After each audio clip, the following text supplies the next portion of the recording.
내 이름은 정분이, 올해 62. 30살 때부터 해장국집을 30년 넘게 운영해왔다.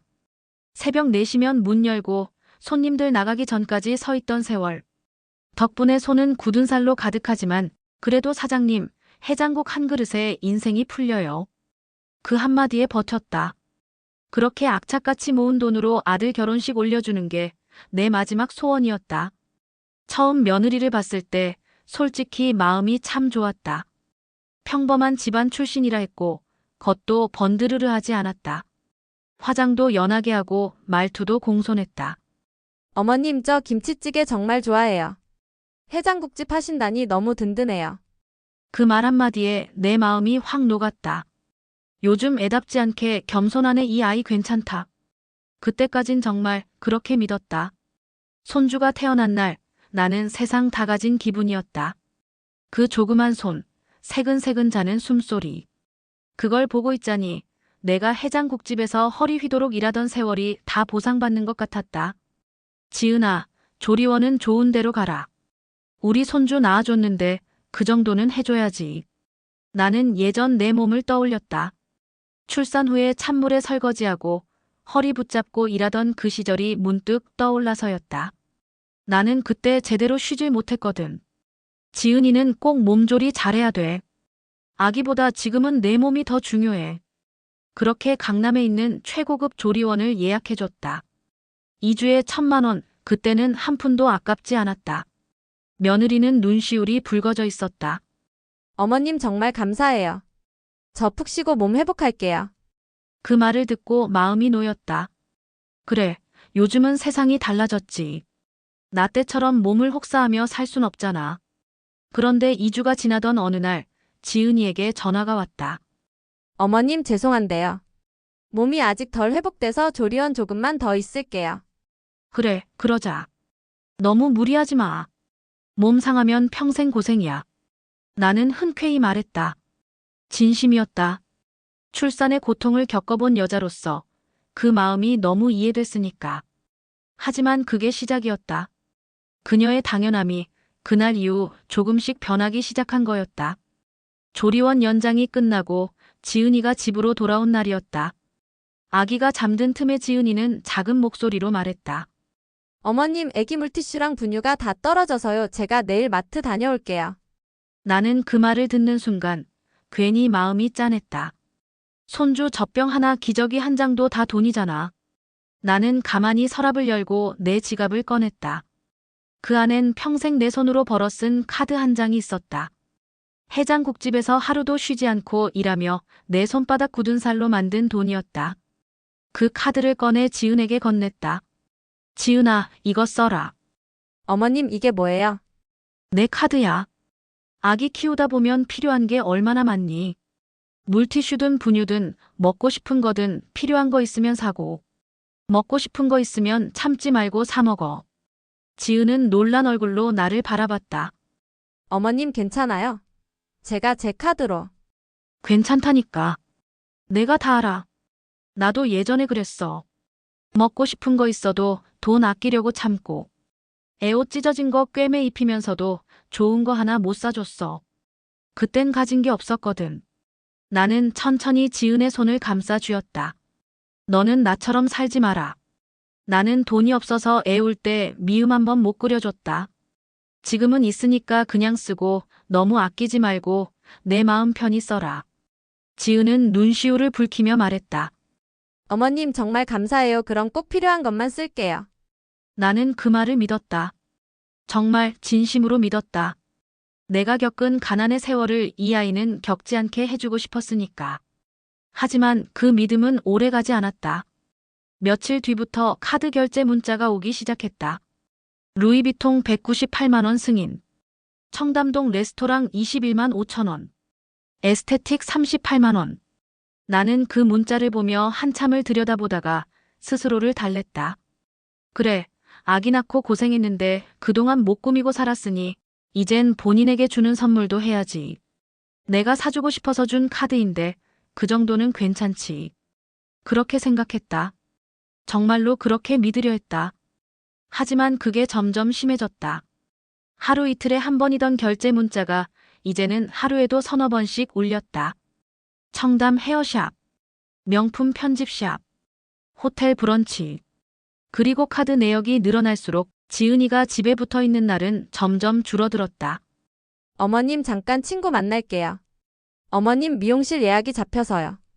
어머님 오늘은 저녁까지 애 좀 부탁드려요. 하루 이틀은 그럴 수 있다 생각했다. 육아가 얼마나 고되고 답답한지 나도 해봐서 알았다. 그래서 애를 내 품에 꼭 안고 다녀와. 천천히 와. 하고 웃으며 보내줬다. 하지만 그 횟수가 점점 늘었다. 처음엔 하루, 그 다음엔 이틀. 이젠 일주일 중 절반은 지은이 얼굴을 보기 힘들었다. 내 품에서 손주가 잠들고 울고 자라는 동안 그 아이의 엄마는 점점 집 밖의 세상으로 나갔다. 나는 부엌에서 혼자 설거지를 하다가 문득 거울에 비친 내 얼굴을 봤다. 이게 대체 뭐 하는 짓이냐, 나도. 그때부터 마음속에서 뭔가 무너져 내렸지만 아니야. 아니야. 하며 나를 다독였다. 그날 저녁 아들 녀석이 퇴근길에 들러 말했다. 엄마, 지은이 이번 주에 회사 출장 간대요.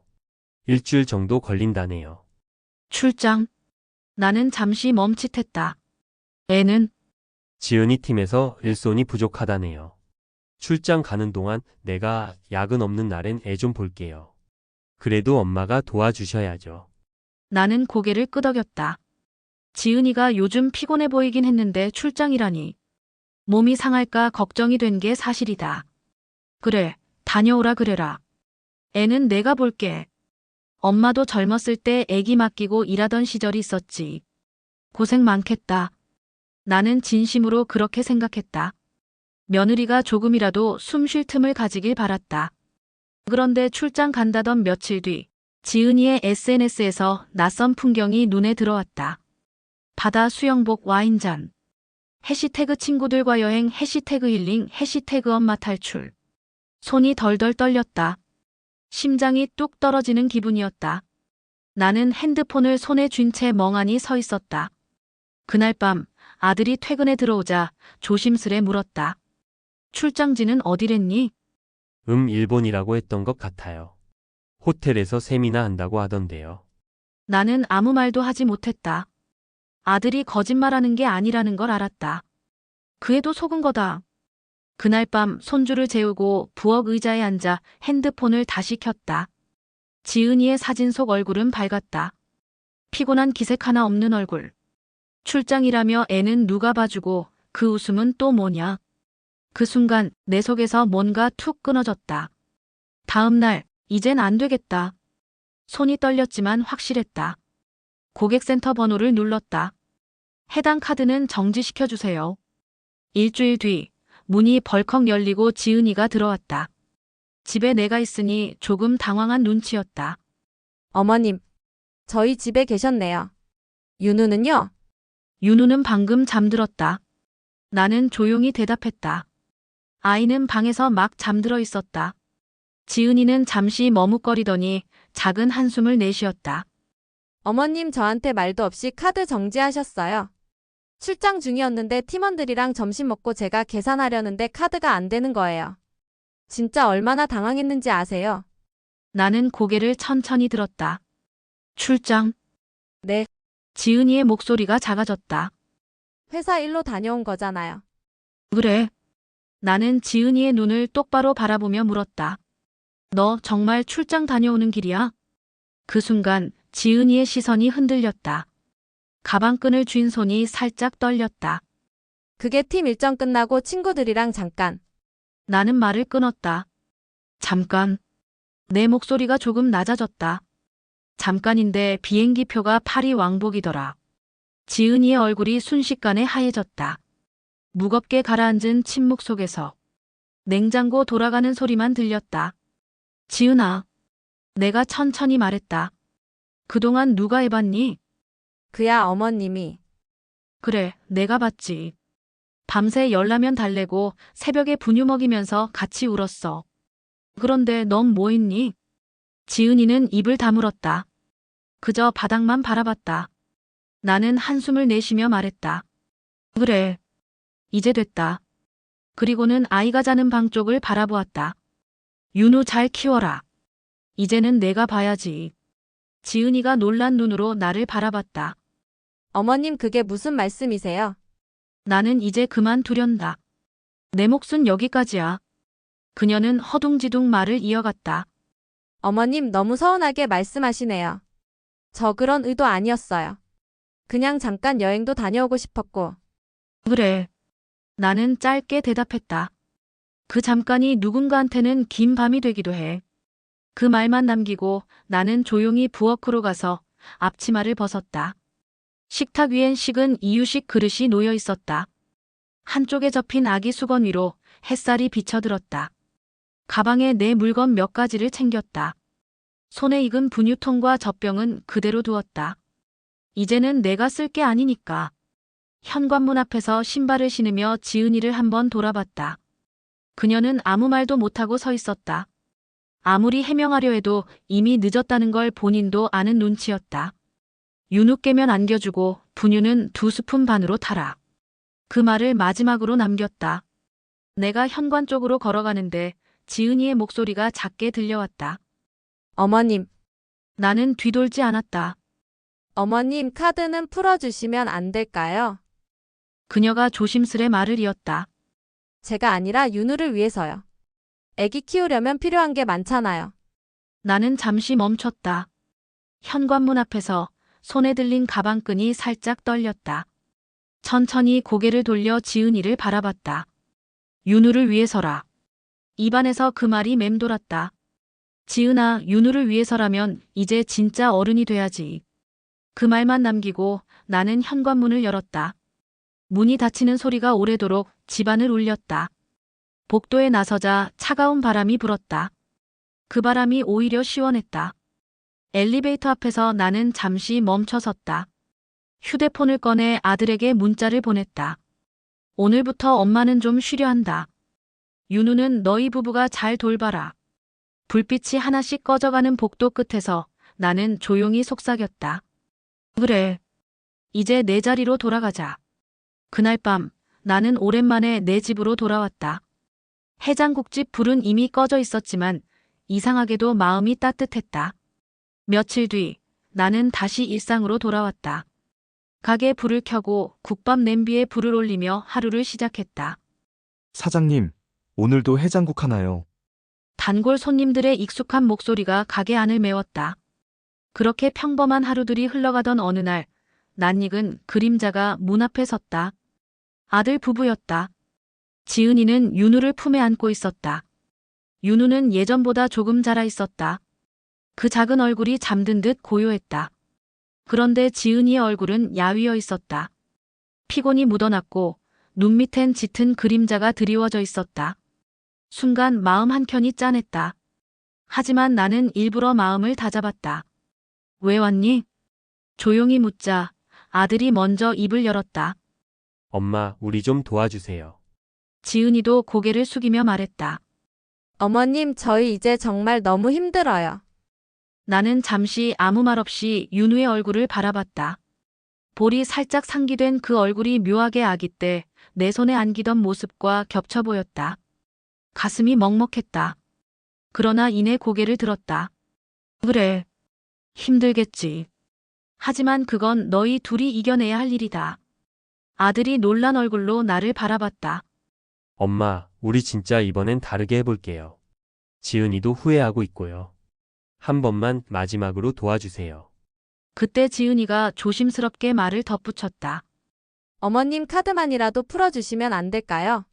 윤우가 아파서 병원비도 내야 하고. 그 말에 내 안에서 뭔가 무너지는 소리가 났다. 아픈 손주를 핑계로 또다시 그 카드 이야기를 꺼내는 그 모습이 참 안쓰럽고도 서글펐다. 잠시 말이 막혔다. 윤우의 작은 손이 이불 밖으로 떨어져 있었다. 그 손을 잡고 싶은 마음이 간절했지만 그럼 다시 예전으로 돌아갈 걸 알았다. 지은아, 나는 천천히 말했다. 착하던 아이였는데 내가 돈맛을 보게 했구나. 지은이는 고개를 떨궜다. 눈물이 볼을 타고 흘렀다. 그래서 더 이상은 안 되겠다. 나는 단호히 말했다. 윤우 병원비든 뭐든 이제는 너희가 감당해야 할 일이야. 아들이 말없이 고개를 숙였다. 지은이는 울음 섞인 목소리로 어머님, 저 정말 잘못했어요. 라고 했지만 나는 그 말을 듣지 못한 척 가게 안으로 돌아섰다. 주방 쪽에서 국물이 끓어오르는 소리가 들려왔다. 그 소리에 맞춰 내 마음도 끓어오르는 듯 했지만 나는 그저 국자를 들고 말했다. 윤우 감기 들지 않게 잘 챙겨. 그리고 돈보다 중요한 게 뭔지 이제는 좀 알길 바란다. 그 말을 마지막으로 나는 손님이 앉은 테이블로 향했다. 어서 오세요. 오늘은 국물 좀 진하게 우렸어요. 뒤에서 문 닫히는 소리가 났다. 그게 아들 내외가 떠나는 소리인지 아니면 내 지난 미련이 닫히는 소리인지 알 수 없었다. 주방 안엔 여전히 뜨거운 김이 피어올랐다. 그 김 너머로 나는 내 삶을 다시금 느꼈다. 이제야 알았다. 사람이 진짜 어른이 된다는 건 누군가를 무작정 도와주는 게 아니라 스스로 일어서도록 지켜봐주는 거라는 걸. 그날 이후 나는 내 인생을 조금씩 다시 살아가기 시작했다. 가게 문을 닫는 시간이 되면 그동안 하지 못했던 일들을 하나씩 해봤다. 봄이면 동네 시장 구경을 나가고 여름이면 바람 좋은 날에 친구들과 커피를 마셨다. 야, 너 이제 좀 얼굴이 폈다. 오랜 친구 순자가 웃으며 말했다. 나는 고개를 끄덕이며 웃었다. 이제야 좀 사람 사는 기분이야. 퇴근길에는 작은 화분 하나를 사서 창가에 올려두었다. 매일 아침 새순이 올라오는 걸 보면 이상하게 마음이 편안해졌다. 휴대폰으로 윤우 사진이 가끔 오기도 했다. 어린이집에서 찍은 단체 사진 속 윤우는 활짝 웃고 있었다. 그 사진을 볼 때마다 가슴이 살짝 저리지만 이제는 미소가 더 많았다. 나는 그 사진을 확대해보며 속삭였다. 그래, 윤우야. 할미는 이제 괜찮아. 너도 잘 지내고 있구나. 저녁이 되면 가게 불을 끄고 혼자 골목길을 걸었다. 바람에 섞인 국물 냄새, 사람들의 웃음소리, 그리고 석양빛으로 물든 하늘. 이 모든 게 이제는 그저 고마웠다. 나는 이제 더 이상 누구의 어머니로만 살지 않는다. 누구의 기대 속에서 버티지도 않는다. 그저 내 이름으로 내 하루를 살아간다. 그리고 가끔은 가게 문 앞 간판을 바라보며 혼잣말처럼 중얼거린다. 이제야 진짜 내 인생이 시작된 것 같네. 그 말에 저녁 노을이 천천히 웃는 듯 했다.